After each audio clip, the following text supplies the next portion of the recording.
L'Europe s'est en quelque sorte complètement pliée à une vision américaine plutôt insensée.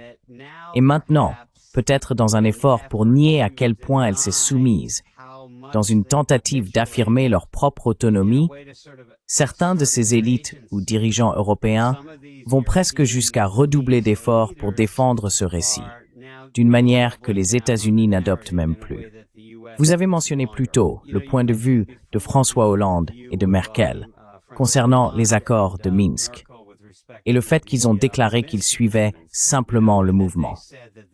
Je n'en suis pas convaincu. J'ai plutôt le sentiment qu'ils y étaient probablement vraiment attachés, mais qu'ils sont arrivés à un point où ils n'ont plus le courage de le reconnaître.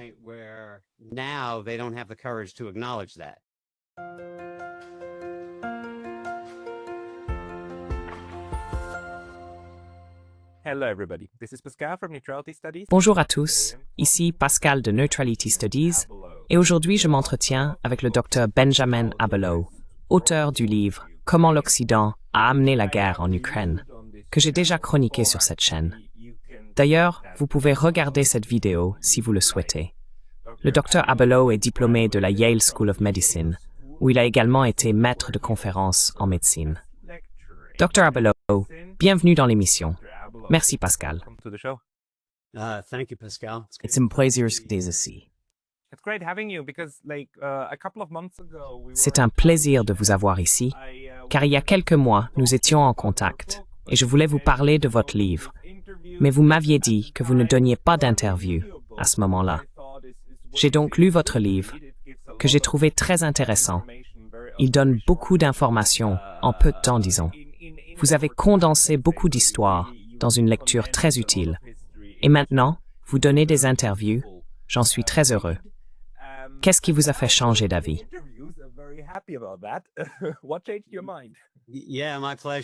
Oui, avec plaisir. Vous savez, il y a des périodes où j'ai d'autres choses en cours et j'ai du mal à suivre toute l'actualité. Je n'ai tout simplement pas envie de participer à une interview si je ne suis pas à jour. En ce moment, je me tiens plus ou moins informé. Donc oui. Il est difficile de rester au courant de tout ce qui se passe, parce qu'il y a tellement de choses, et beaucoup d'entre elles sont très dramatiques. Je comprends tout à fait cela. Mais parlons de votre livre.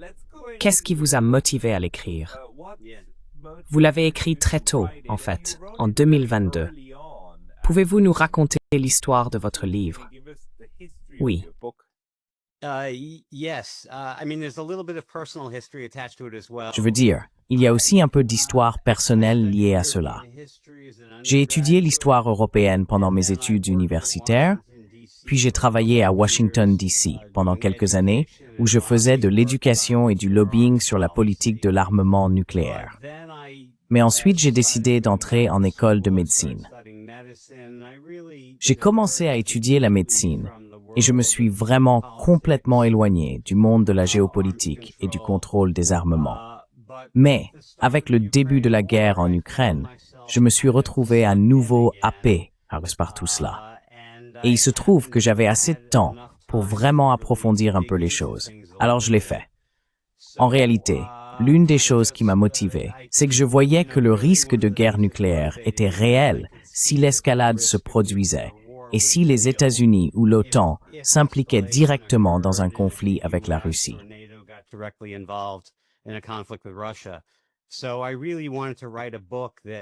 J'ai donc vraiment voulu écrire un livre qui, selon moi, expliquerait les enjeux clés aussi clairement que possible, et aussi le présenter sous une forme très lisible et courte. Et le publier rapidement était en quelque sorte une forte motivation. La guerre a commencé le 24 février 2022. J'ai d'abord publié le livre sous la forme d'un long essai sur Medium, puis je l'ai très rapidement transformé en livre et j'ai également organisé la traduction allemande. Il est maintenant disponible, je crois, en 8 traductions différentes. Il vient d'être traduit en bulgare et dans certains pays, il se vend très bien. En Italie, en Allemagne, il semble vraiment bien se vendre, apparemment.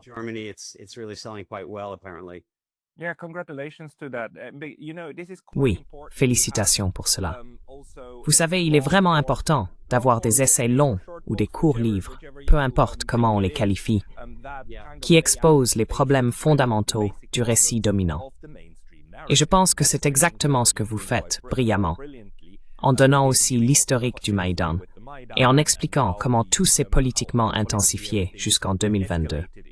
Selon vous, quelle est la chose la plus cruciale qui manque au récit dominant?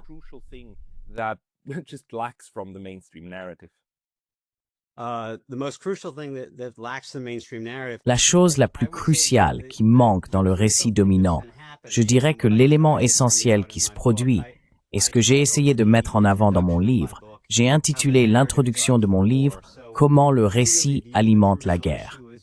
Donc je considère vraiment que la question cruciale est simplement une incompréhension fondamentale de la nature de la guerre. Autrement dit, le mauvais récit a été propagé, et c'est vraiment la cause principale.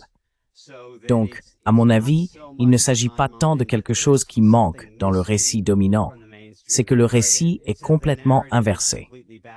Vous savez, vous avez mentionné que j'ai un diplôme de médecine.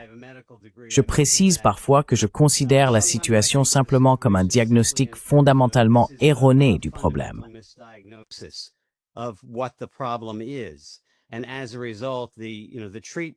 Et par conséquent, le traitement qui est prescrit est complètement erroné.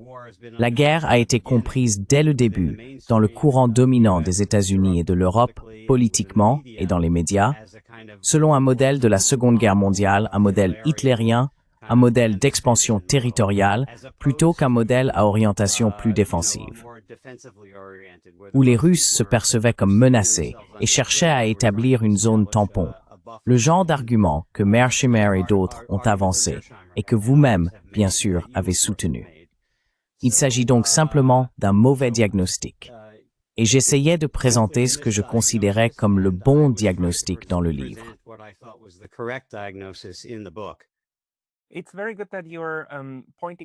C'est très bien que vous le souligniez, que vous considériez cela non seulement à travers le prisme de l'histoire, mais aussi à travers celui de la médecine. Parce qu'il y a une tendance très forte dans les relations internationales et la réflexion sur la sécurité à tout assimiler à une menace, n'est-ce pas? Et à partir du postulat de base, oh, si j'ai une arme et que tu as une arme, que se passe-t-il? Comment réagissons-nous psychologiquement? Mais on peut aussi aborder cela comme un problème médical, n'est-ce pas? Comme un organisme qui ne fonctionne pas bien. Dans ce cas, dans quel sens alors la prescription que vous donneriez? Quelle serait la prescription que vous donneriez une fois que nous avons posé le bon diagnostic?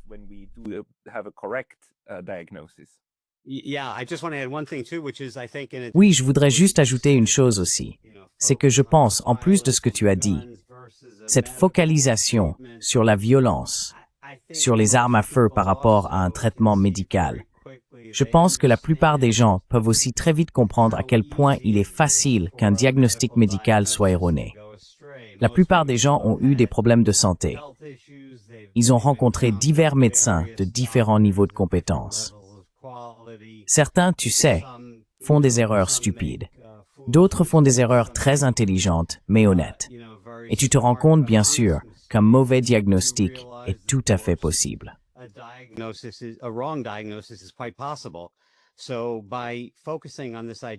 En se concentrant sur cette idée de diagnostic et de traitement, c'est aussi une manière de souligner qu'il ne s'agit pas d'un argument magique sur les causes de la guerre, bien sûr. Nous parlons des causes de la guerre, mais c'est aussi une façon de montrer à quel point il est facile, même pour une personne intelligente, de se tromper, tout comme un médecin intelligent peut complètement se tromper et suivre une mauvaise piste. Et je pense que, puisque nous avons tous une expérience directe de la médecine, que ce soit en tant que médecin ou en tant que patient, qui observent souvent les échecs de leurs soignants, il m'a semblé très utile de le concevoir ainsi.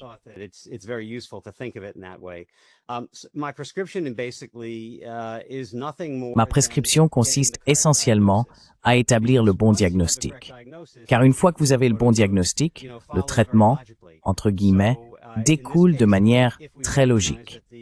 Donc dans ce cas, si nous reconnaissons que la cause de la guerre n'était pas une agression russe innée ou une agression de la part de Poutine, mais plutôt une tentative, aussi dangereuse et violente fût-elle, de prendre une mesure de protection et de répondre à des menaces perçues. Alors, le traitement, ou ce que l'on ferait pour résoudre le problème, commencerait par le bon diagnostic, puis tiendrait compte des besoins réels de sécurité de la Russie, tels que perçus par Poutine.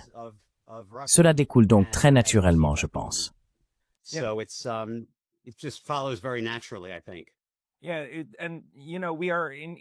Oui. Et vous savez, en ce sens, après 3 ans, il y a clairement 2 camps qui se sont formés concernant notre compréhension de la guerre. Le camp occidental dominant la considère, comme vous l'avez dit, comme une guerre d'agression hitlérienne, du type de la Seconde Guerre mondiale. C'est aussi ainsi qu'elle est présentée. C'est pourquoi M. Zelensky est comparé à Winston Churchill et tout ce genre de choses, ce que je considère comme absurde. Et d'autres aussi. Et puis, il y a l'autre camp, auquel je nous associe, qui comprend cela comme une réaction de la Russie à ses besoins de sécurité perçus, que l'Occident n'a jamais pris au sérieux ou a carrément ignoré.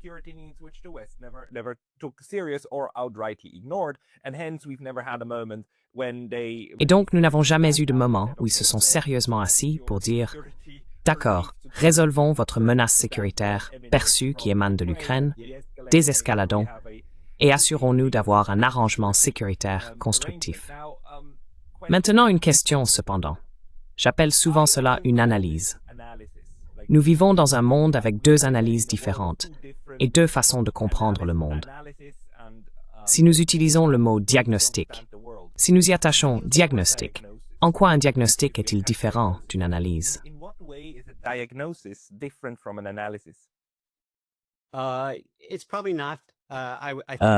Probablement pas.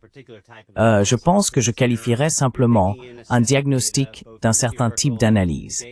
On prend un ensemble de données, à la fois des données empiriques et des arguments logiques ou un raisonnement logique, et on les applique à une situation spécifique. Donc, si un médecin pose un diagnostic, il ou elle examine essentiellement les données disponibles, issues de l'examen physique ou des tests, puis les analyse en utilisant la logique, etc. Et c'est exactement ce que, selon moi, les gens essayent de faire à propos de la guerre en Ukraine.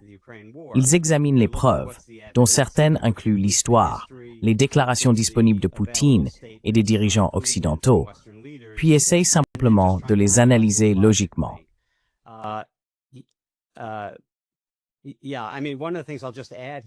Oui, je veux dire, l'une des choses que je voudrais simplement ajouter ici, et je suis sûr que nous y viendrons de toute façon, c'est que je pense, premièrement, que depuis la publication du livre, il y a de plus en plus de preuves que l'analyse ou l'interprétation que toi et moi avons défendue est la bonne.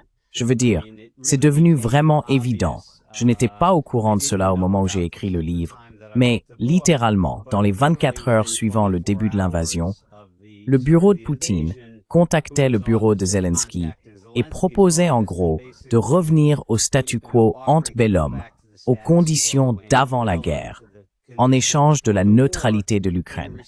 Et cela est en fait publié sur le site internet de Zelensky en ce moment. Je veux dire, c'était le cas, du moins la dernière fois que j'ai vérifié.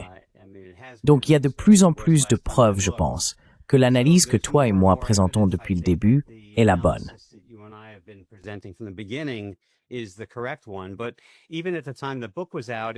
Mais même à l'époque où le livre est sorti, il m'était évident que les preuves, les données, allaient dans ce sens.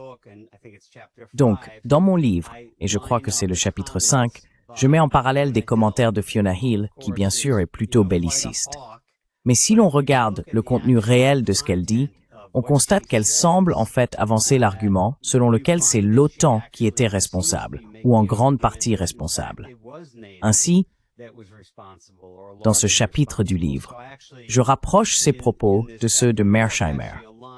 Et j'ai dit, vous savez, ils utilisent des mots différents, mais ils disent fondamentalement la même chose.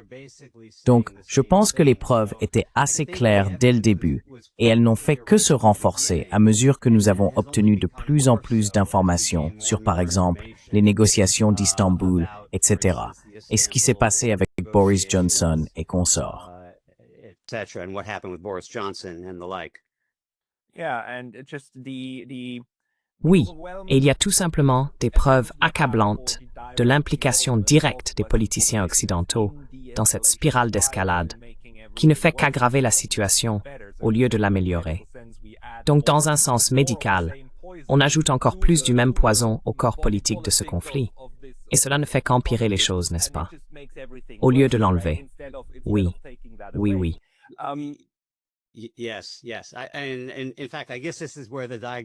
En fait, je suppose que c'est là que l'analogie avec le diagnostic commence à s'effriter un peu, car les puissances occidentales ont essentiellement contribué à la pathologie avant même qu'elle n'apparaisse.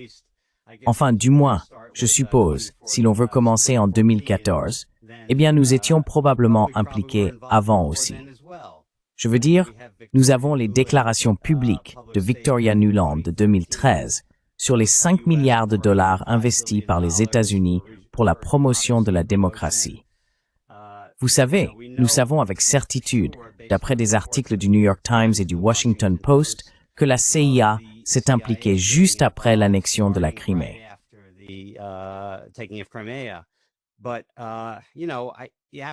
Mais, vous savez, il faut se demander si la CIA n'a pas été impliquée avant 2014, et si les informations utilisées dans ces articles du Times et du Washington Post, beaucoup de ces informations provenaient des agences de renseignement occidentales, de la CIA. Je me suis parfois demandé quel serait l'intérêt de la CIA à révéler soudainement à quel point elle a été active depuis 2014.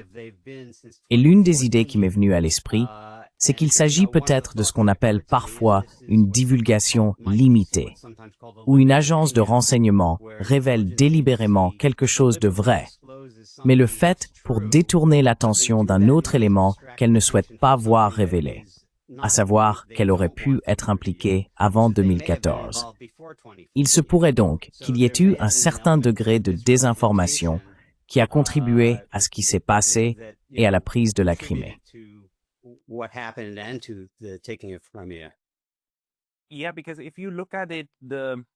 Oui, parce que si on y regarde de plus près, l'approche occidentale, la direction politique que cela a prise, a consisté essentiellement à saper la seule chose que des gens comme vous et moi disons depuis très longtemps, qui permettrait de désamorcer le conflit, à savoir la neutralité officielle de l'Ukraine, telle qu'elle existait avant 2014. Donc d'abord, il y a eu une longue trajectoire visant à éliminer la neutralité ukrainienne. Et une fois celle-ci disparue, il s'agissait de s'assurer que cette position serait maintenue et poursuivie, et que l'Ukraine serait militarisée, ce qui s'est produit, et ce qu'Angela Merkel, Londres et d'autres ont même reconnu. C'est à cela que servaient les accords de Minsk, à nous faire gagner du temps, pour renforcer l'armée ukrainienne.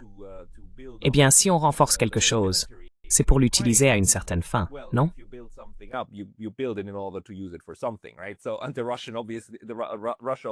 Donc, la Russie a évidemment dit, genre les gars, il faut vraiment qu'on parle de ça. Et l'Occident a toujours répondu, en gros non, on n'en parle pas. Vous vous asseyez et vous vous taisez. Et à un moment donné, ça n'a plus fonctionné. Et on ne parle même pas du Donbass, n'est-ce pas? Ni du conflit qui s'y poursuit. Alors comment cela devrait-il influencer notre façon de penser la guerre comme une maladie, comme un dysfonctionnement? On voit clairement que l'Occident fait partie intégrante de ce conflit, tout en prétendant ne pas l'être, n'est-ce pas? Il n'est pas un belligérant. Il se place à l'extérieur, alors qu'en réalité, il en fait pleinement partie. Et il continue à faire ça. Les États-Unis prétendent toujours être un médiateur. Et d'une certaine manière, les Russes jouent aussi ce jeu-là. Est-ce que cela a du sens pour vous?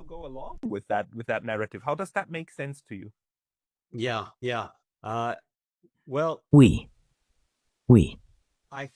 Eh bien, je pense qu'il y a quelque chose d'intéressant et avec lequel j'ai moi-même eu du mal, et je suis sûr que beaucoup d'autres aussi, c'est dans quelle mesure ce qui s'est passé était une tentative délibérée des puissances occidentales, en particulier des États-Unis, pour entraîner la Russie dans un conflit, pour en gros leur donner un nouvel Afghanistan. J'ai vu l'excellente interview que tu as faite avec David Gibbs de l'Université d'Arizona. J'ai regardé certaines de ses autres conférences ainsi que d'autres interviews, et il établit essentiellement ce lien avec la crise afghane. C'était quelle année déjà? Le début. Oui. Enfin, dans tous les cas, il s'intéresse principalement aux écrits de Brzezinski, où il est clair qu'il s'agissait d'une tentative d'attirer la Russie, d'attirer l'Union soviétique en Afghanistan. Et c'était en 1969, n'est-ce pas?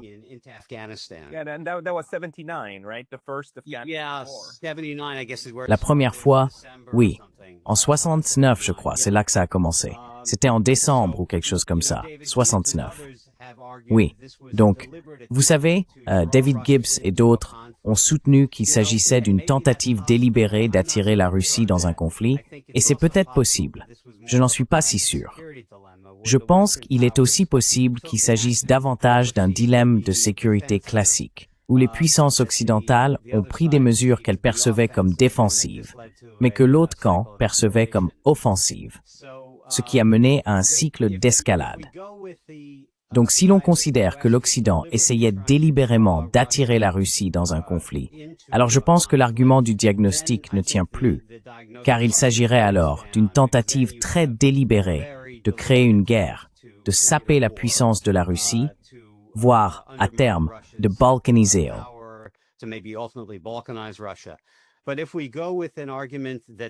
Mais si nous partons du principe qu'il s'agissait en réalité d'un dilemme de sécurité classique, fondé sur la crainte d'une agression russe et sur une tentative de renforcer les pouvoirs le long de la frontière russe comme rempart défensif, alors, je pense que nous pouvons toujours raisonner dans le cadre d'un modèle de diagnostic.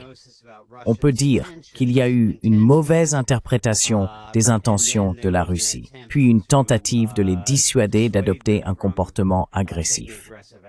Mais de toute façon, je ne veux pas trop insister sur le modèle diagnostic-traitement, car il devient compliqué de savoir exactement où il s'applique et où il ne s'applique pas. Mais pour moi, l'avantage principal de ce modèle est simplement qu'il offre une manière très directe de parler de la situation. Et je pense que la plupart des gens peuvent s'y retrouver. Oui.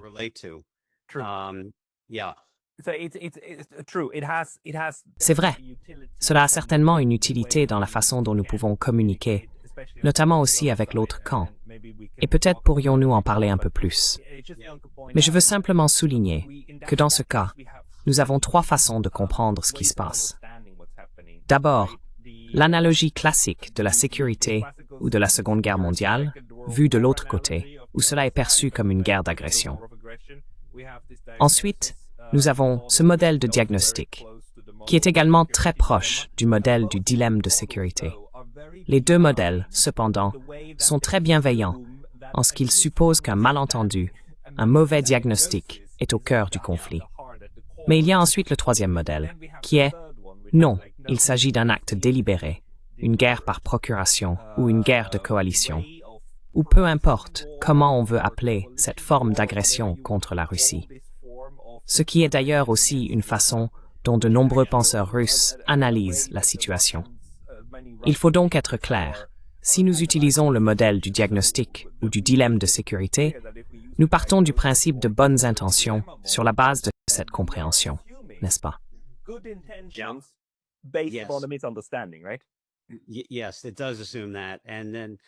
Oui, c'est bien ce que cela suppose. Et c'est pourquoi j'ai évoqué David Gibbs qui, par exemple, et lui comme beaucoup d'autres, bien sûr, ont soulevé ce point. Je pense qu'une grande partie de la question se résume, vous savez, au mot « provoquer ». Tel qu'il est utilisé, du moins en anglais américain, il peut avoir deux sens distincts. D'une part, il peut indiquer une tentative délibérée de provoquer quelque chose, de créer le problème. Un autre sens du mot peut simplement signifier que par des actions mal avisées, cela a eu pour effet de constituer une provocation. Donc, dans une certaine mesure, tout dépend de la façon dont on interprète ce mot. Cette guerre a indéniablement été provoquée. La question qui me semble intéressante et avec laquelle je continue de lutter est la suivante. Dans quel sens le mot « provoquer » est-il approprié? Il l'est indéniablement. Mais l'est-il dans le sens où il s'agirait d'une provocation délibérée, disons, mal intentionnée, ou bien s'agit-il d'une provocation née, comme vous le dites, d'un malentendu? Et honnêtement, j'oscille encore sur ce point. And honestly, I go back and forth to some extent on that. Est-ce actif ou passif? Et c'est assez important. Et il est probable, vous savez, que ce soit en réalité les deux. Parce que vous trouverez probablement des personnes impliquées dans toute cette affaire qui n'ont jamais voulu que cela prenne cette tournure. Et vous trouverez probablement des gens qui diront « Oh oui, nous sommes contents que cela soit passé ainsi. » Donc, le résultat est alors un mélange de ces deux choses. Car certaines personnes, nous le savons aussi, ont été très fortement impliquées dans la dissimulation de ce qui se passait, n'est-ce pas? Y compris, vous savez, en 2014, en distribuant des cookies sur le Maïdan, comme Victoria Nuland. Et ce sont clairement des personnes qui avaient une vision de la manière d'escalader ce conflit pour saigner la Russie ou la vaincre d'une façon ou d'une autre.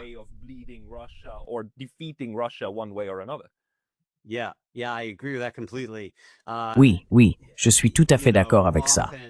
Vous savez, on pose souvent des questions du type « Quelles étaient les intentions des États-Unis » Et cela implique bien sûr une sorte de modèle d'acteur unitaire, comme si nous avions un seul et unique ensemble intégré, appelé les États-Unis. Alors que j'aime toujours souligner, pour commencer, ce qui est en un sens assez évident, mais simplement pour le rappeler d'abord, qu'il n'existe pas de décision unique des États-Unis à ce sujet, pour commencer. Les États-Unis sont composés de 330 millions d'individus, ou peu importe le chiffre exact, dont beaucoup, mais même au sein de l'élite, dans le domaine de la politique étrangère, il peut très bien y avoir, comme vous le soulignez, différentes personnes avec des motivations différentes.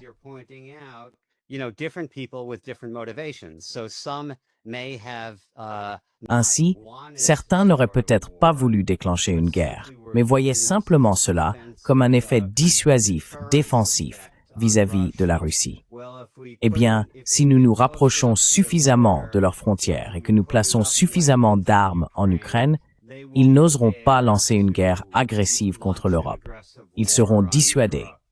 Il se peut donc qu'il y ait des personnes qui adoptent ce que l'on pourrait qualifier de modèle d'action quelque peu bénin, mais mal avisé.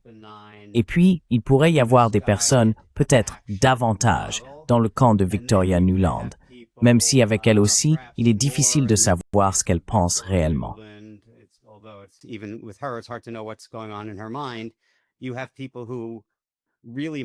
Il y a des personnes qui ont vraiment pu vouloir provoquer une guerre, faire quelque chose comme ce que Brzezinski aurait pu tenter ou vouloir faire en 1969, attirer la Russie, attirer l'Union soviétique en Afghanistan, ce qui semble avoir été le cas, du moins de la part de Brzezinski. Donc, je pense que le point que vous soulevez est très important et qu'il est parfois oublié lorsque nous commençons à parler d'acteurs unitaires et que nous faisons des allers-retours. Quelles étaient les motivations des États-Unis? Alors qu'en réalité, nous avons un ensemble très complexe de décideurs qui peuvent ou non être d'accord entre eux.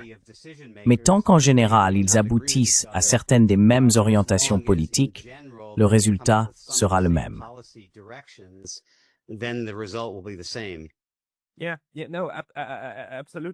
Oui, absolument. Parce que nous avons ce problème. Et les gens de l'autre camp disent parfois « Oh, vous êtes des complotistes parce que vous pensez qu'il existe des forces néfastes qui ont toujours voulu cette guerre. » C'est stupide. Il ne s'agit pas de forces néfastes. C'est simplement la façon dont la politique fonctionne, le résultat des actions de milliers, de dizaines, de centaines de millions de personnes qui mènent à certains résultats de l'autre côté. En ce sens, les États me semblent en fait très similaires aux corps humains, car toi et moi sommes constitués de quelques milliards de cellules. Mais nous ne sommes pas une cellule, et nous ne pouvons pas parler à une cellule, la cellule présidente. Et la cellule présidente décide alors de ce qui se passe. Ce n'est pas comme ça que ça fonctionne. Donc dans cette optique, comment aborderais-tu la prise de décision si c'est le résultat d'une spirale de décision, voulue et non voulue?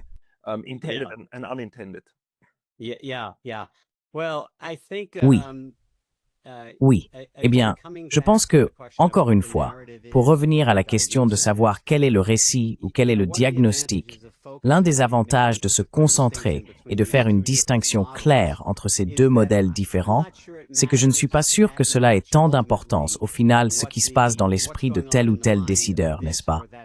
Ou même si l'on utilise un modèle d'État unitaire, un modèle d'acteur rationnel unitaire. Parce que si le récit est erroné, que ce récit soit une invention délibérée conçue comme une sorte de propagande, ou qu'il s'agisse du récit auquel les gens croient réellement, cela conduit tout de même au même résultat.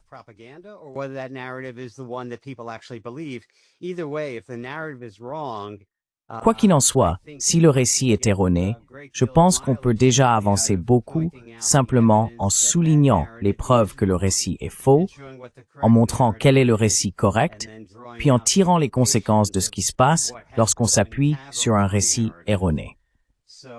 Donc vous voyez, je trouve que c'est un casse-tête intellectuel très intéressant, savoir exactement qui est responsable, quelles étaient leurs motivations, dans quelle mesure le complexe militaro-industriel a joué un rôle là-dedans, et comment. Ce sont toutes des questions fascinantes, et je pense qu'elles ont toutes eu un impact.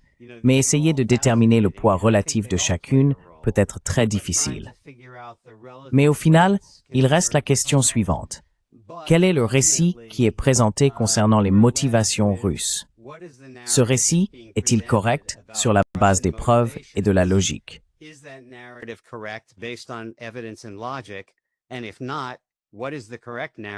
Et sinon, quel est le récit correct? Et que pouvons-nous faire pour mettre fin au conflit? Ainsi, d'une certaine manière, le problème devient d'abord plus complexe lorsqu'on essaie de prendre en compte tous les acteurs impliqués, en tentant de démêler toutes les possibilités.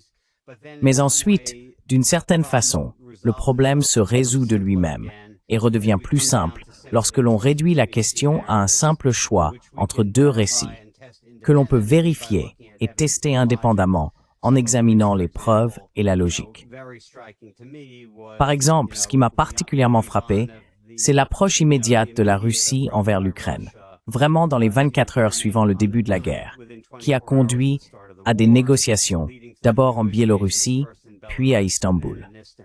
Donc je pense qu'une fois que l'on se concentre sur les preuves et la logique, certaines des complexités liées aux motivations sous-jacentes semblent se résoudre d'elles-mêmes.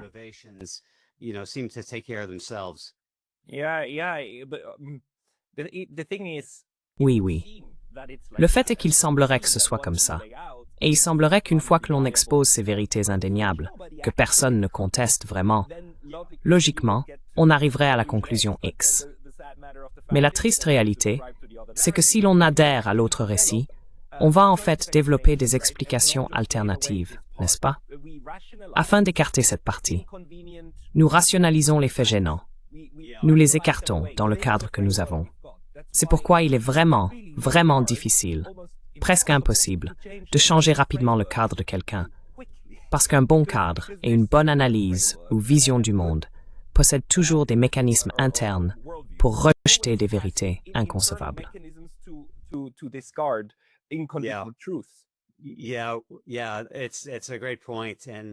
Oui, c'est un excellent point. Peu importe la position que l'on défend, on peut toujours trouver des explications ad hoc à ajouter à sa thèse centrale pour la protéger contre d'autres attaques et pour tenter d'expliquer les choses. Je pense au livre de Thomas Kuhn, La structure des révolutions scientifiques, où il parcourt essentiellement des époques historiques en examinant la façon dont les gens comprenaient les mouvements des planètes. Il commence donc par Ptolémée, qui travaille dans un cadre de mouvement purement circulaire, le modèle égyptien ancien, hellénistique.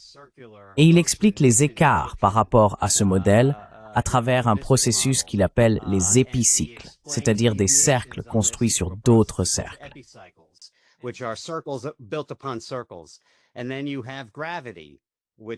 Et puis, il y a la gravité, pour laquelle, vous savez, on a un modèle newtonien. Ensuite, ce modèle est finalement remplacé par une sorte de modèle einsteinien. Et chacun de ces modèles comporte des aspects qui ne peuvent pas être expliqués de manière adéquate par la théorie, ce qui conduit à des tentatives d'explication ad hoc ajoutées par-dessus la théorie. Donc si l'on applique cela à ce que vous dites, oui, c'est le cas. Le problème parfois, c'est que certaines personnes, peu importe à quel point leur thèse de base est imparfaite, si elles y sont attachées, vont avoir tendance à faire preuve de biais de confirmation et à chercher des éléments ad hoc à ajouter à leur théorie pour expliquer des choses qui semblent aller à l'encontre de leur théorie.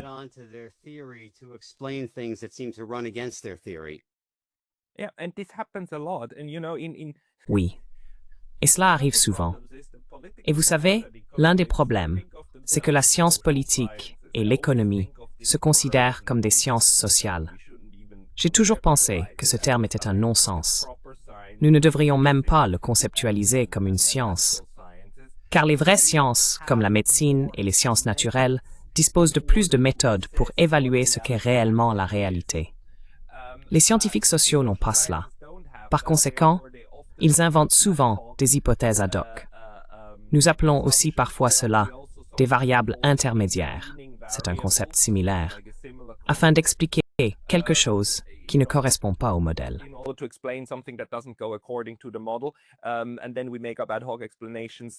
Et puis, nous inventons des explications ad hoc pour les écarter et faire en sorte que le modèle fonctionne toujours. L'une des méthodologies les plus importantes que vous, les scientifiques naturels, possédez, ce sont les expériences.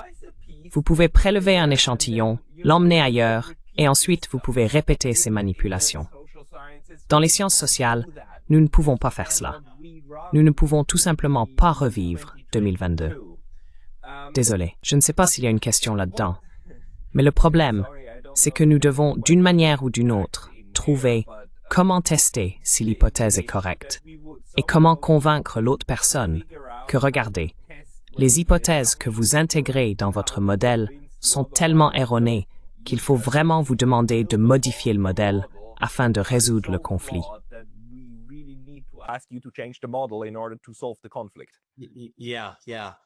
Oui, oui. Eh bien, je ne sais pas pour les expériences. Il faudrait que j'y réfléchisse davantage. Rien ne me vient facilement à l'esprit pour une expérience. On ne peut pas. Mais oui, exactement. C'est ça. Je veux dire, on ne pourrait pas déclencher une guerre à travers une expérience. Nous n'avons tout simplement pas cette méthodologie. Elle n'est pas non plus disponible pour les historiens. Malheureusement, elle n'existe tout simplement pas.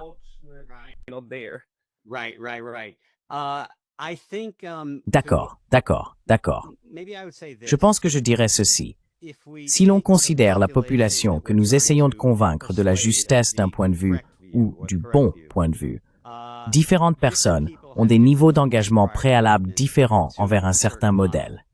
Donc si quelqu'un est totalement engagé, profondément engagé, idéologiquement dans le modèle Poutine est le nouveau Hitler, et qu'il est psychologiquement ancré dans cette vision, qu'il y a consacré sa carrière, il sera tout simplement incapable d'envisager autre chose. Je pense qu'il est probablement plus ou moins vain d'essayer de le convaincre. Vous savez, il y a parfois une expression qui dit que la science progresse d'un enterrement à l'autre. L'idée étant que certaines personnes, parfois les plus expérimentées dans un domaine, ne changeront jamais d'avis.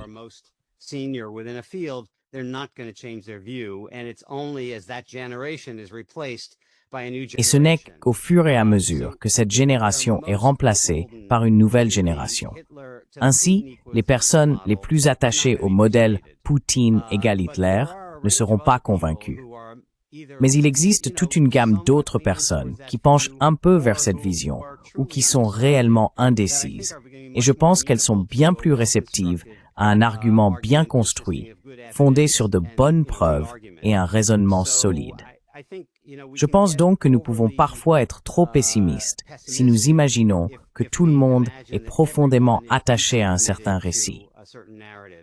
Mais si l'on admet la possibilité d'une diversité d'engagements préalables au sein de la population, il devient possible d'en convaincre certains. Et si ce groupe devient bien informé, je pense que cela peut grandement contribuer à faire évoluer l'ensemble de l'équilibre. Il y a donc un certain optimisme que j'ai à cet égard. So there's a certain optimism I have respected. Non, je le pense aussi. Je veux dire, parce qu'une des choses que l'on peut clairement constater en étudiant l'histoire, c'est que l'on change aussi d'avis sur ce qui s'est passé à certains moments. Et c'est d'ailleurs pour cela que l'histoire existe en tant que discipline. L'histoire est une réévaluation constante de ce que l'on croit savoir sur un sujet, n'est-ce pas? Et on observe effectivement des évolutions à ce niveau-là. Ce qui est triste, bien sûr, c'est que ces changements de point de vue interviennent souvent lorsqu'ils n'ont plus d'impact politique, quand seuls les historiens s'y intéressent. Parce que la politique, c'est l'art de contrôler le récit des 6 semaines en cours. Parce que c'est la locomotive. Le reste suit automatiquement. Question cependant, avec votre livre, et aussi l'analyse que vous faites, et les preuves que vous rassemblez, avez-vous réussi à raisonner avec certaines personnes et à fissurer un peu ce récit selon lequel Poutine est Hitler? I think so. Je le pense, oui. Je pense que dans une certaine mesure, c'est le cas. Encore une fois, pour les personnes qui sont pleinement engagées sur le plan psychologique, émotionnel, politique, je ne m'inquiète pas trop pour elles. Les personnes qui, selon moi, sont soit un peu dans ce camp, soit vraiment ouvertes d'esprit, je pense avoir eu un certain succès auprès d'elles. Et je pense que le fait que le livre soit court et facile à lire, mais aussi assez substantiel, j'ai aussi 10 pages de notes de fin, permet aux gens d'aller plus loin s'ils le souhaitent. Vous savez, l'une des choses qui me donne un certain espoir ou une certaine positivité et qui me fait penser que j'ai eu un impact, c'est parfois de lire certaines critiques sur Amazon, par exemple, aussi bien aux États-Unis qu'en traduisant les avis publiés pour les éditions allemandes et italiennes.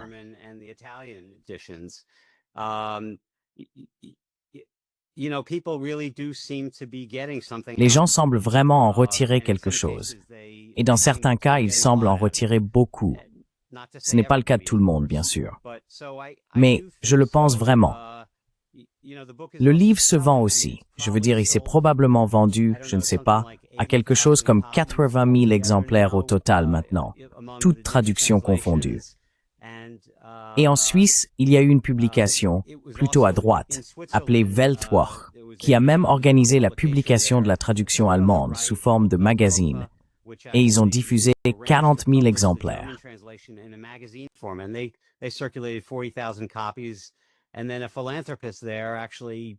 Et puis un philanthrope là-bas a en fait payé de sa poche pour produire 300 000 exemplaires supplémentaires.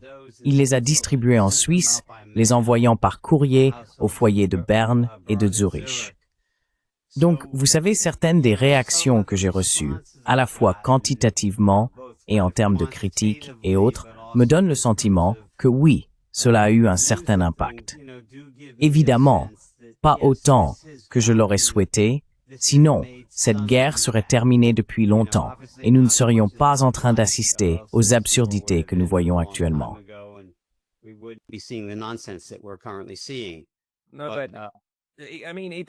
Je veux dire, il est important que nous créions aussi cette contre-voix, n'est-ce pas? Et que nous la présentions également. Et juste pour préciser, Die Weltwoche en Suisse appartient à quelqu'un qui fait partie du couple du projet de droite. Mais j'ai été en contact avec ce type. J'ai publié plusieurs fois dans ce média aussi, parce que ce gars-là est en fait l'un des derniers phares de la discussion ouverte et libre. Parce que même s'il est à droite, il a encore beaucoup de gens de gauche qui écrivent, car il dit « Je veux dans mon journal avoir des idées opposées dans un seul et même magazine, n'est-ce pas ?» Oui, tout à fait. J'ai été assez impressionné par lui, personnellement.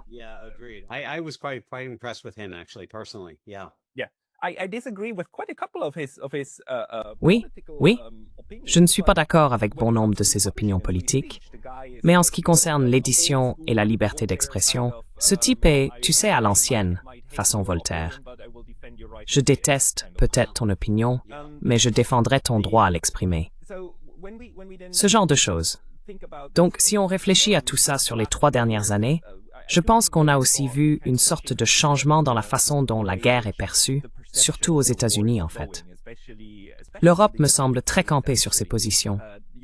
Selon toi, quelle est actuellement l'opinion polie et acceptée aux États-Unis sur ce que représente cette guerre?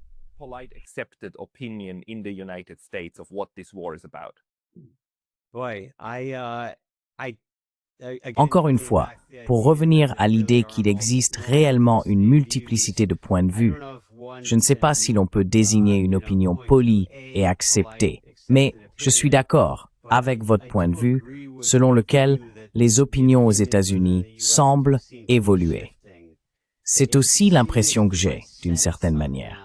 Et encore une fois, vous savez, je ne consulte pas vraiment de données d'enquête. Peut-être que certaines d'entre elles seraient révélatrices, mais je ne les ai pas consultées. Mais simplement, à partir de mes contacts quotidiens, de mon ressenti, en voyant le nombre de drapeaux ukrainiens sur les maisons et les voitures des gens, je pense que mon impression est que les personnes qui soutiennent l'Ukraine, du moins certaines d'entre elles, vous savez, qui soutiennent l'Ukraine entre guillemets, c'est-à-dire qui s'imaginent soutenir l'Ukraine en promouvant cette guerre, ce qui, à mon avis, n'est pas soutenir l'Ukraine.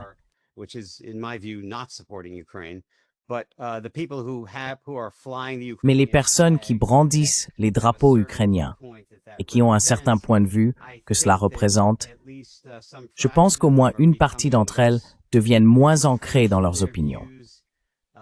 De plus en plus de gens commencent à en avoir assez de la guerre. Se posent la question, pourquoi dépensons-nous tout cet argent pour cette guerre? Et est-ce que ça profite vraiment à l'Ukraine? Donc je pense qu'il y a une sorte de changement progressif. Je ne sais pas, si on considère la répartition des opinions comme une sorte de courbe en cloche, je pense que la courbe se décale un peu d'un côté par rapport à avant. Comme tu l'as dit en Europe, parfois j'ai l'impression de ne pas être profondément immergé dans la situation européenne, mais de ce que je peux voir, c'est une sorte de folie, tu sais, chez beaucoup de dirigeants là-bas.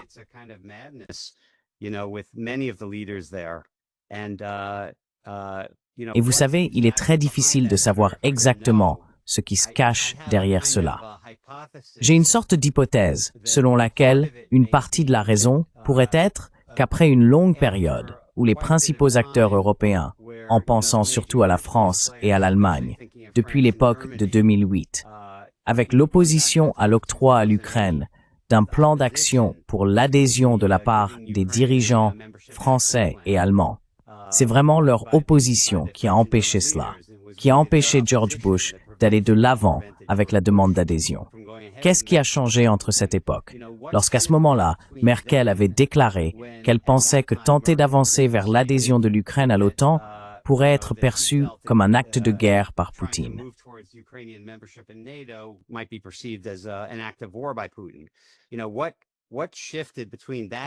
Qu'est-ce qui a changé entre cette vision et aujourd'hui, où l'on adhère totalement à l'idée que Poutine est Hitler? Selon moi, qu'il s'agisse d'un changement progressif ou soudain, d'une certaine manière, quelque chose a évolué, peut-être sous Biden, où l'Europe s'est vraiment complètement soumise à une vision américaine plutôt insensée. Et maintenant, peut-être pour nier à quel point ils se sont soumis, ou pour affirmer leur propre autonomie, certains de ces élites ou dirigeants européens semblent presque redoubler d'efforts sur ce récit, d'une manière que les États-Unis n'adoptent même plus.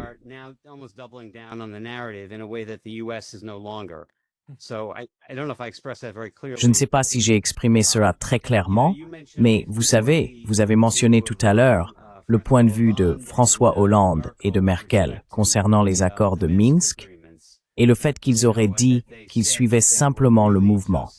Je n'en suis pas convaincu. Mon impression d'une certaine manière, et bien sûr chacun a ses propres opinions et peut même les faire évoluer à ce sujet. Mon impression, donc, c'est qu'ils y étaient probablement vraiment attachés, mais qu'on en est arrivé au point où ils n'ont plus le courage de le reconnaître. Et ils ne le feront pas.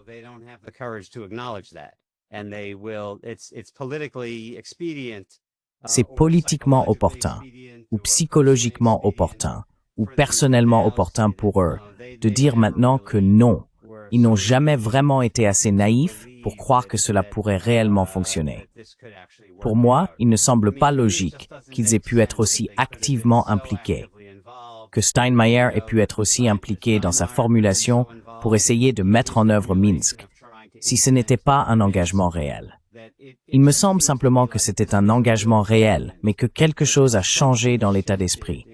Et encore une fois, je ne sais pas vraiment, mais je pourrais suggérer que cela s'est peut-être produit sous Biden, ou l'Europe, sous la pression de Biden, je ne sais pas exactement, a d'une certaine manière commencé à adopter une vision vraiment différente.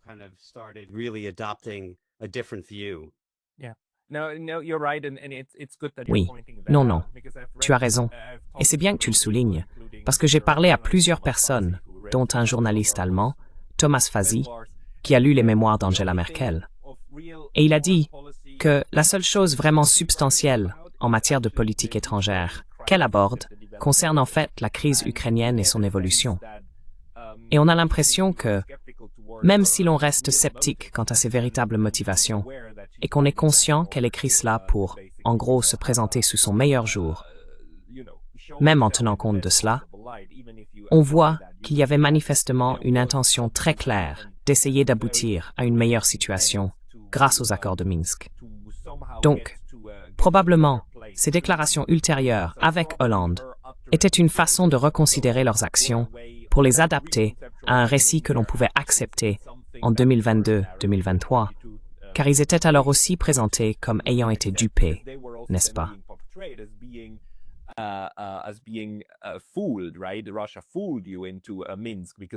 La Russie vous a piégé avec Minsk, parce que c'est toujours la Russie qui a violé Minsk. Vous vous êtes fait avoir, non? Et ils avaient besoin de se défendre contre ce genre d'accusations. Donc, c'est probablement que vous avez raison. Je veux dire, les Européens n'ont pas toujours été sur cette voie belliqueuse, et ont sans doute essayé, à un moment donné, de rectifier cela. Et maintenant, ils en sont à un point où ils sont plus catholiques que le pape de Washington, n'est-ce pas? Et c'est étrange maintenant que les Européens soient toujours comme 2 pas derrière ce qui vient des États-Unis. Et ce sont les États-Unis qui donnent la direction, non? Et en ce moment, ils sont encore dans cette mentalité de guerre totale. Et le problème pour moi, en tant qu'Européen, c'est comment en sortir. Parce qu'on risque de rester coincé dedans, vu la situation actuelle.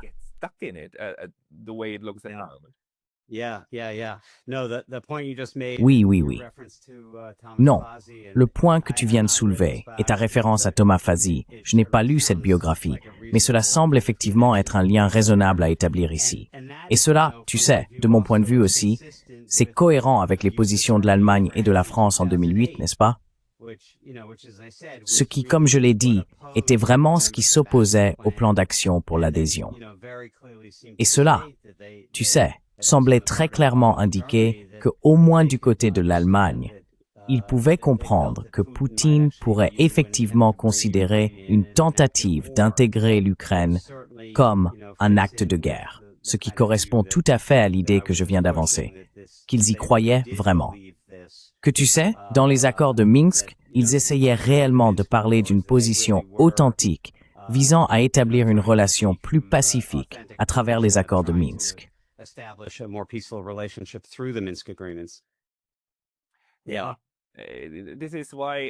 Oui, c'est pour cela que, d'une certaine manière, pour des gens comme nous, la question est de savoir comment revenir à un moment où quelque chose comme Minsk aurait à nouveau une chance de réellement désamorcer la situation. Parce qu'aujourd'hui, on en est au point où les Russes disent aussi « D'accord, Minsk était là pour nous tromper. » C'est comme d'autres efforts diplomatiques qui servent à gagner du temps pour ensuite lancer une attaque. Tout comme on l'a vu avec l'Iran, où les États-Unis ont utilisé la diplomatie comme un voile pour camoufler le fait qu'ils préparaient déjà une frappe militaire, puis frappaient au moment où on s'y attend le moins. C'est un énorme facteur de méfiance que toute autre puissance dans le monde, y compris la Chine, aurait tort d'ignorer, car malheureusement, c'est ainsi que l'Occident mène ses affaires. Encore une fois, je ne sais pas s'il y a une question là-dedans, mais pouvez-vous dire d'abord cela?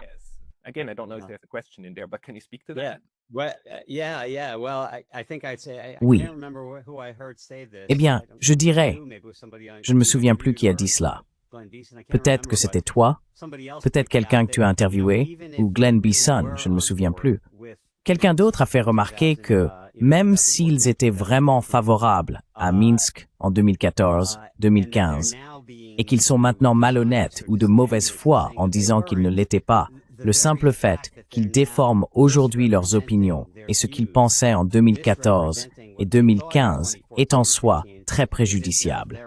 Et cela tendrait à diminuer la crédibilité des dirigeants occidentaux. D'accord. Donc peut-être, tu sais. Donc d'accord. S'ils mentaient en 2014 et 2015, alors ils sont complètement indignes de confiance. Et donc, tu sais, les Russes ne peuvent absolument pas leur faire confiance. Mais même s'ils disaient la vérité à l'époque, mais qu'ils mentent maintenant, cela n'incite pas non plus à accorder le moindre crédit à ce que disent les dirigeants occidentaux ou à la sincérité de leur engagement envers leurs obligations passées.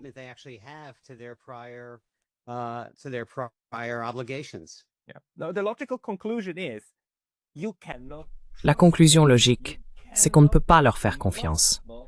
On ne peut pas, on ne doit pas faire confiance. On ne peut pas simplement fermer les yeux, se serrer la main et considérer que tout est réglé, n'est-ce pas? La seule voie possible consiste probablement, encore une fois, à repartir de la logique de la guerre froide. D'accord, on conclut un accord, mais cet accord doit être vérifiable. S'il n'est pas vérifiable, on ne peut pas le conclure, n'est-ce pas? Et si l'autre partie refuse d'intégrer des mécanismes de vérification, alors elle n'est pas honnête à ce sujet.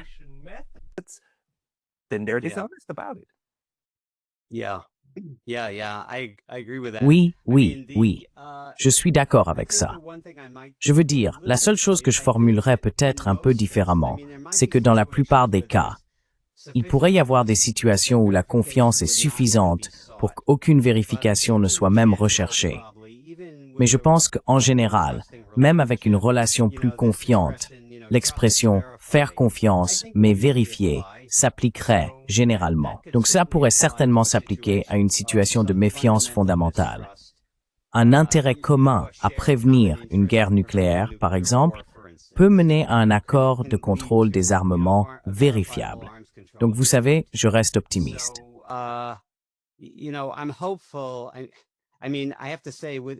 Je veux dire, je dois dire qu'avec Trump, vous savez, quand il est arrivé au pouvoir, peu importe ce que je pense de l'homme personnellement, ses prises de position publiques sur la guerre représentaient une nette amélioration par rapport à ce que nous entendons de Biden.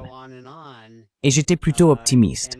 Mais au fil du temps, on voit de plus en plus qu'il ne semble pas avoir l'intégrité, la capacité intellectuelle ou la cohérence philosophique qui lui aurait permis de rester fidèle à certaines de ses déclarations initiales. Vous savez, je pense qu'au départ, Poutine pensait vraiment qu'on pourrait avoir une relation beaucoup plus basée sur la confiance avec cet homme. Mais maintenant, je pense que cela est probablement en train d'être gâché. Est-ce que c'est complètement perdu ou pas? Je ne sais pas.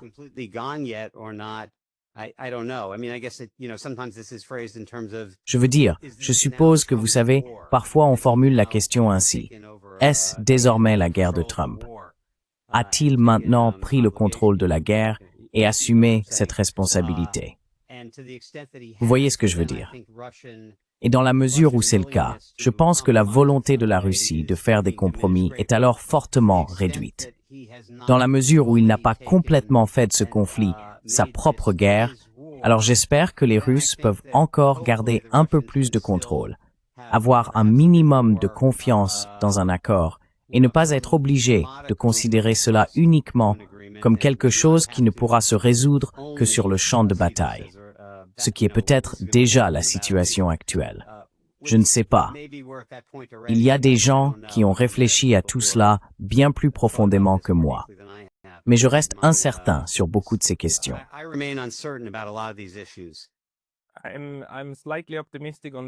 Je suis légèrement optimiste sur ce point, parce que les Russes ont en fait des personnes très très compétentes. J'ai parlé à l'un de leurs experts en relations étrangères. Andrei, j'ai oublié son nom de famille, je vais le retrouver. Il disait, 3 mois après l'arrivée de Trump au pouvoir, qu'à l'époque, le mot d'ordre en Russie était la gestion des attentes. Parce que tout ce que M. Trump disait poussait beaucoup de Russes à croire qu'ils pourraient peut-être enfin sortir de cette situation. Mais il a ajouté que l'expérience des dernières décennies montrait qu'il y aurait généralement des déceptions.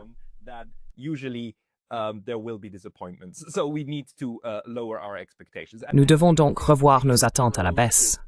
Et je pense qu'ils ont abordé la question de cette manière tout au long. Car encore une fois, la seule chose, le saut de foi que les États-Unis demandaient à la Russie, c'était d'accepter un cessez-le-feu en premier, n'est-ce pas? Cessez-le-feu d'abord, puis négociation. La Russie a dit non. Négociation pendant que cela se poursuit. Et les Russes sont restés sur cette position. Il y avait une question de savoir si Poutine allait céder ou non, et il ne l'a pas fait. Et bien sûr, l'Occident dit maintenant que c'est la preuve de sa malhonnêteté, etc. Mais encore une fois, je pense que c'est une mauvaise interprétation de ce qui se passe réellement.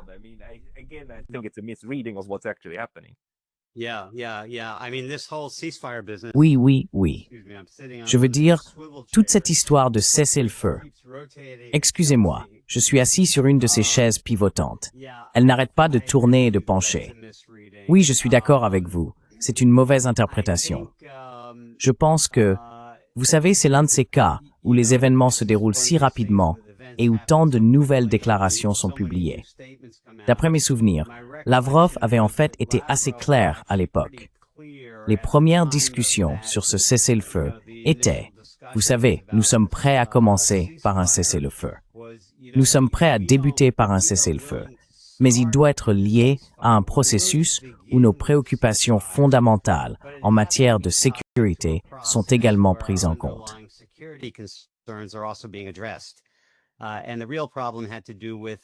Et le véritable problème tenait au fait que ce soi-disant cessez-le-feu inconditionnel était, par sa nature même, inconditionnel. Il n'était lié à aucune tentative sérieuse de commencer à aborder les préoccupations sécuritaires de la Russie. Et bien sûr, cela laissait la porte ouverte à, vous savez, essentiellement du repos et de la récupération pour les forces ukrainiennes, un réarmement, peut-être un renforcement des positions ou une implication accrue des forces ou conseillers européens, ou encore une militarisation de l'Ukraine.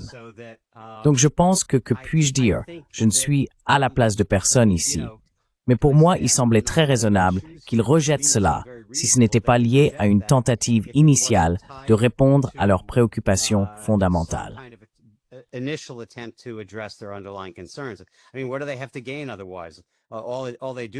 Je veux dire, qu'ont-ils à y gagner autrement?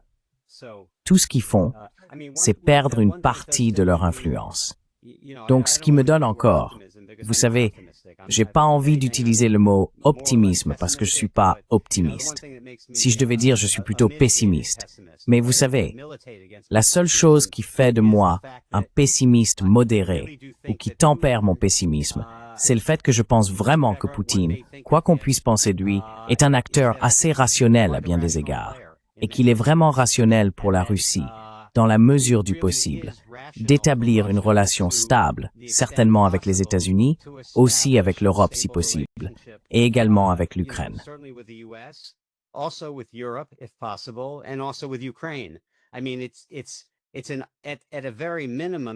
Je veux dire, au minimum, cela représente une ponction continue de ressources que de devoir prendre le contrôle de l'Ukraine, d'établir une forme d'occupation, de détourner en permanence des ressources de l'économie civile intérieure vers l'économie militaire.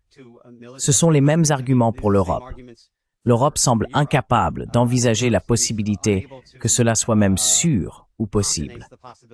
J'espère que Poutine, étant davantage un rationaliste, pourra réellement envisager cela, et que cela offrira une certaine base pour un certain degré de compromis. Pas un compromis fondé sur une confiance totale, mais qu'il existe pour lui et pour la Russie de nombreuses incitations à essayer de régler cela sans conflit prolongé.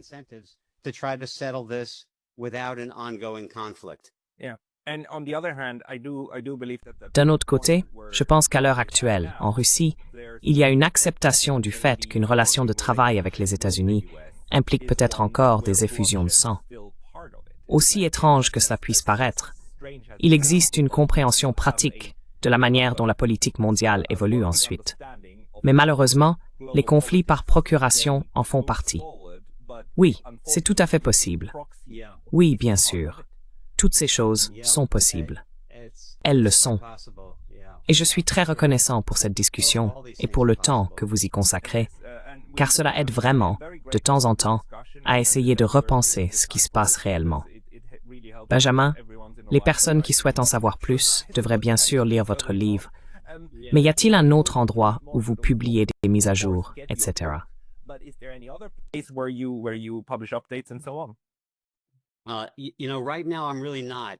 Vous savez, en ce moment, pas vraiment. Si les gens vont sur medium.com et recherchent mon nom là-bas, ils peuvent trouver. D'abord, l'une des choses que j'ai faites pendant un certain temps était simplement de poster beaucoup de liens avec quelques analyses. Mais j'ai aussi un certain nombre d'articles spécifiques sur des sujets précis. J'ai donc un article assez ciblé là-bas sur Nord Stream, sur le sabotage de Nord Stream 2, où j'explique pourquoi, même si Seymour Hersh s'est trompé dans son premier reportage, cela reste, selon moi, une action des États-Unis. Donc en tout cas, non, je n'ai vraiment que le livre. Vous savez, on m'a encouragé à écrire soit une préface étendue à celui-ci en y intégrant des mises à jour.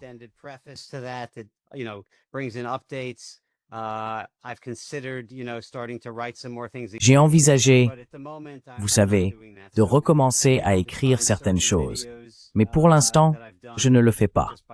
Les gens peuvent trouver certaines vidéos que j'ai réalisées simplement en cherchant mon nom, mais je pense que le livre est vraiment la principale chose que j'ai à offrir.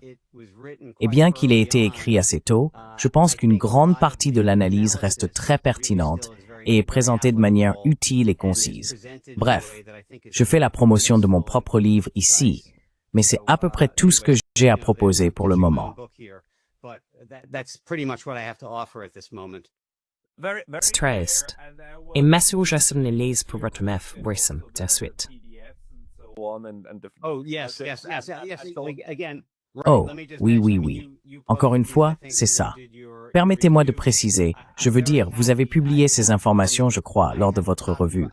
Je suis très heureux. Je détiens les droits d'auteur, j'ai le contrôle des droits pour les éditions anglaises, allemandes et françaises. Et pour celle-ci, je mets les PDF du livre lui-même à disposition gratuitement. Pour les autres, Italie, Bulgarie, Slovaquie, Slovénie, Danemark, Pays-Bas, je n'ai pas le contrôle et je ne peux pas les proposer gratuitement. Mais pour l'allemand, le français et l'anglais, je le peux. Et je suis heureux de les diffuser librement.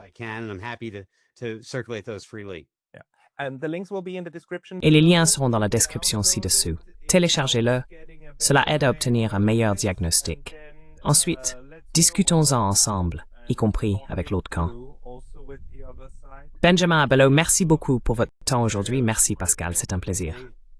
Thanks, Pascal. It's a pleasure.